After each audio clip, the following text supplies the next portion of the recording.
la mayoría que se conducen hacia la antigua Guatemala? En algún momento pues ellos han sido muy cuidadosos, tanto pilotos como transportistas, en por favor no revelar la cantidad que le están exigiendo, porque luego surgen nuevos grupos de extorsionistas, o tal vez de los mismos grupos que ya existen se dividen porque saben que probablemente tienen la capacidad económica de este tipo de transportistas y otros que también operan a nivel nacional, y por ello es que pues en algunos casos, como el transporte urbano de la ruta 3 y 4, por decirle algo, les cobran hasta 500 quetzales semanales por autobús. En algunos casos han pedido también por bonos, denominado bono 14 o bono navideño, hasta 1.500 quetzales por autobús, por concepto de bono, y en otras rutas pues les cobran cantidades de 100.000 quetzales en adelante. Ese es un negocio multimillonario que anualmente significa más de 25 millones de quetzales anuales. Edgar, poca presencia de Policía Nacional Civil en el sector de la calzada Roosevelt. Eso es en toda la República, realmente, entre el tema de racionamiento de algunos tipos de situaciones como el combustible, el tema de la corrupción que ha pegado muy fuertemente a la sociedad guatemalteca. Esos dos temas básicamente son, sumado a la poca decisión que han tenido las autoridades de poner patrullajes en áreas complicadas o de emergencia, pues viene a ser un como ambiente propicio para la delincuencia. Gracias, Edgar. Como ustedes pues han escuchado, compañeros, en el estudio, son datos precisos con relación a la serie de denuncias que recibe la Procuraduría de los Derechos Humanos sobre la preocupación principalmente de los pilotos y ayudantes que circulan en este sector de la calzada Roosevelt. Edgar Guerra pues lo comentaba, es poca la presencia de la Policía Nacional Civil en este sector, es parte también de las denuncias que reciben a diario los representantes de la PDH. Con esta información y con estos detalles, yo regreso nuevamente a los estudios centrales de BLM Noticias. Gracias por la información, Alberto. Ahí está nuestro compañero recorriendo las calles. Es importante tomar en cuenta lo que está publicando justamente. Exactamente, seguiremos dándole cobertura, pero ahora tenemos otros hechos nacionales. Vamos con la información.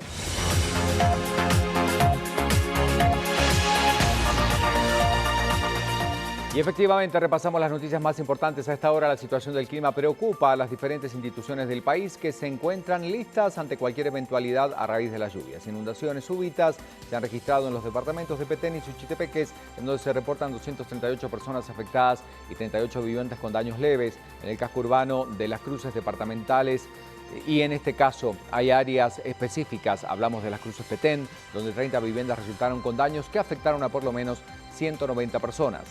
En los sectores de Las Cruces, reiteramos, y Canales, en el municipio de Santo Domingo, Suchitepeques, también resultaron afectadas 48 personas por inundaciones súbitas que ocasionaron daños leves en 8 viviendas y hay reportados 70 pozos artesanales contaminados. Las condiciones de lluvias estarán presentes en las próximas 72 horas en sectores del suroccidente y al norte del país. Por favor, a circular con absoluta precaución porque la situación puede seguir siendo muy delicada en estos lugares. Y pese que en su totalidad los damnificados por el alud en el Cambray 2 Santa Catarina Pinula aceptaron ser trasladados a una finca en extinción de dominio, esto en San José Pinula, las autoridades de la municipalidad de ese lugar piden al Consejo Nacional para la Reducción de Desastres que se evalúen otros terrenos para trasladarlos, ya que el espacio en el kilómetro 26.5 está rodeado por varias reservas naturales, las cuales podrían ser afectadas si se realiza la urbanización. Escuchemos. Los parques ecológicos, centros recreativos y viveros que promueven el ecoturismo, actividad que genera empleo y ayuda a la economía de San José Pinula, reciben 5.000 a 10.000 personas cada mes y podría verse afectada con la llegada de las familias del Cambray. El realizar una urbanización en este entorno significa hacer un corte de árboles primero. Otro punto es que va a ser necesario hacer movimientos de tierra, así como la perforación de un pozo, y va a ser necesario hacer una planta de tratamiento de aguas negras, de la cual podría desembocar en uno de los ríos. Ramírez resaltó las dificultades que enfrentarán los damnificados si son instalados en un sector rural. Además, aclaró que no se oponen a que sean trasladados a San José Pinula, pero que sean en un sector urbano.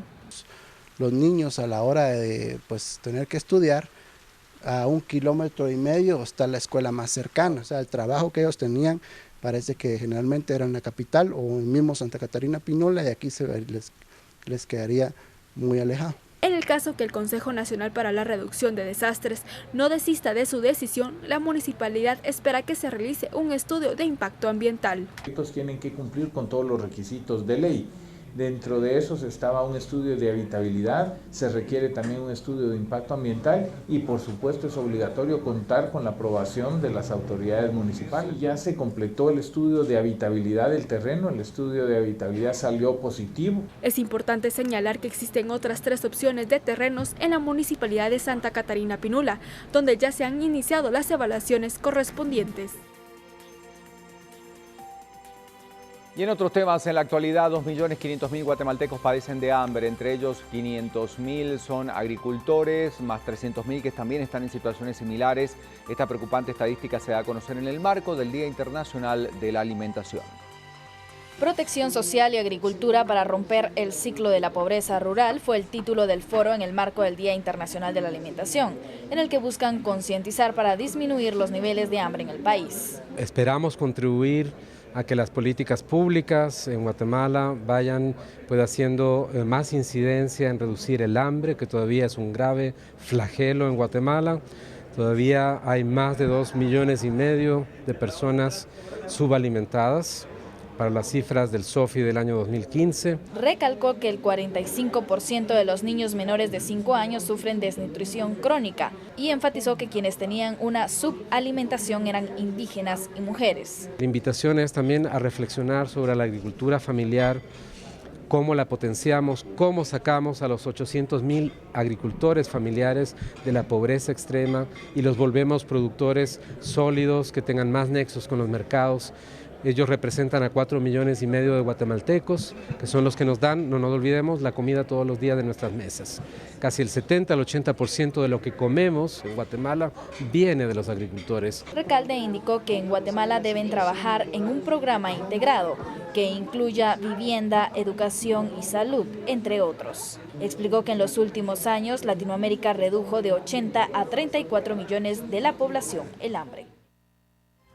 Y ante la solicitud de antejuicio solicitada por el Ministerio Público en contra de la diputada Emilén Mazariegos, la legisladora presentó las pruebas de descargo por el supuesto caso de tráfico de influencias y de corrupción en el Centro de Salud de Huehuetenango, al revelarse un audio donde conversa con el encargado de esta área. Sin embargo, en declaraciones a los medios, la diputada no profundizó en qué fue lo que fue presentado ante un magistrado de la Sala Penal. La Fiscalía Especial contra la Corrupción del Ministerio Público solicitó retirarle la inmunidad sindicada de los delitos de tráfico de influencias y abuso de autoridad. El Ministerio Público tiene indicios de su presunta participación en supuestos actos de corrupción cuando tiempo atrás se reveló una conversación telefónica entre la diputada Emilén y el encargado del área de salud donde la legisladora pertenece y pretendió un despido y la reducción de salarios a trabajadores, así como de contratar a otras personas allegadas a la legisladora.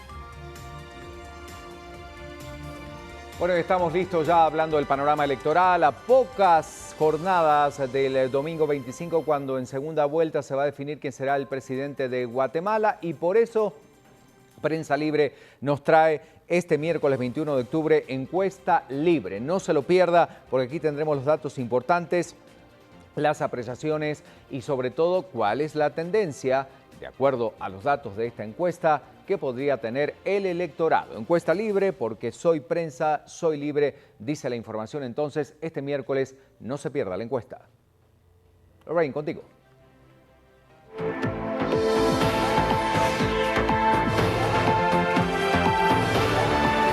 Hablamos de las noticias departamentales, lo que sucede en la provincia. Colocamos entonces esta portada que nos traslada hacia el occidente. Nos vamos con el Quetzalteco. 80 familias en riesgo viven en 2 zonas de deslaves, áreas inhabitables en San Martín, Zacatepeques. Vemos entonces ahí en las imágenes el terreno donde se ubican comunidades.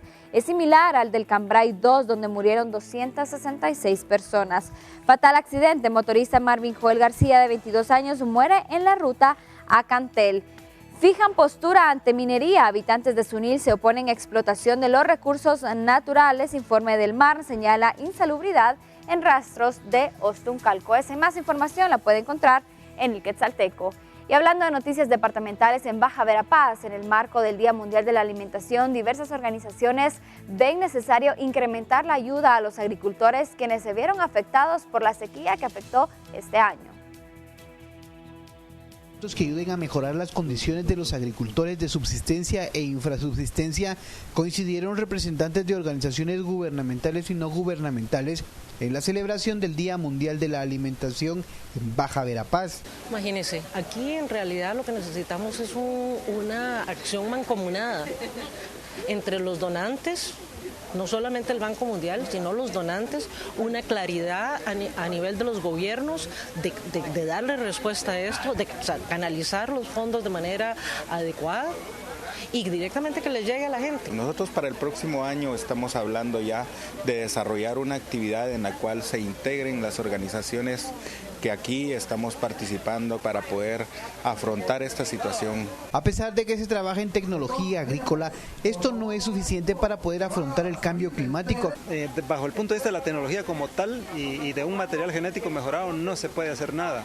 Ahora, la solución en estos casos es tener sistemas de riego o sistemas de provisión de agua. La mayoría de organizaciones coinciden que las nuevas autoridades de gobierno deben de centrar sus esfuerzos en poder mejorar las condiciones de los campesinos, permitiendo acceder a tecnología a bajo costo para poder tener una seguridad alimentaria adecuada en el corredor seco. Información departamental que compartimos con ustedes y con esta noticia concluimos ya con lo que sucede en los departamentos. Continuamos con más. Muchísimas gracias, Lorraine. Y de Guatemala nos vamos a recorrer el mundo, pues tenemos más información en el plano internacional.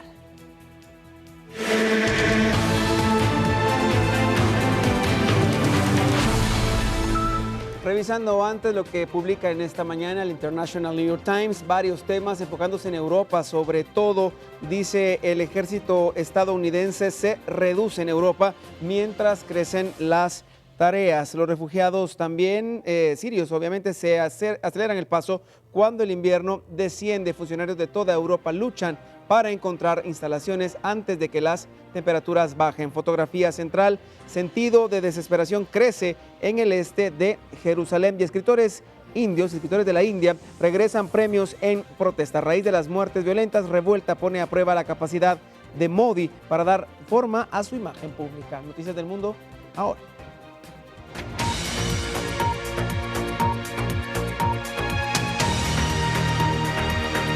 El recrudecimiento de la violencia entre palestinos e israelíes causa preocupación a Estados Unidos y a las Naciones Unidas. Inicia una nueva semana y los conflictos se intensifican. Por ahora, más de 30 palestinos y 7 israelíes han perdido la vida en las 2 últimas semanas.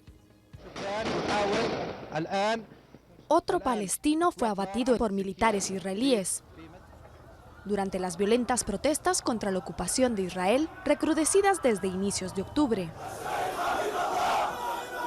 Bajo el lema Viernes de la Revolución, miles de palestinos protestaban y se enfrentaban a las fuerzas del orden israelíes en Betlehem, Hebrón, la Franja de Gaza y en Jerusalén Este, donde fue incendiada la tumba de José, venerada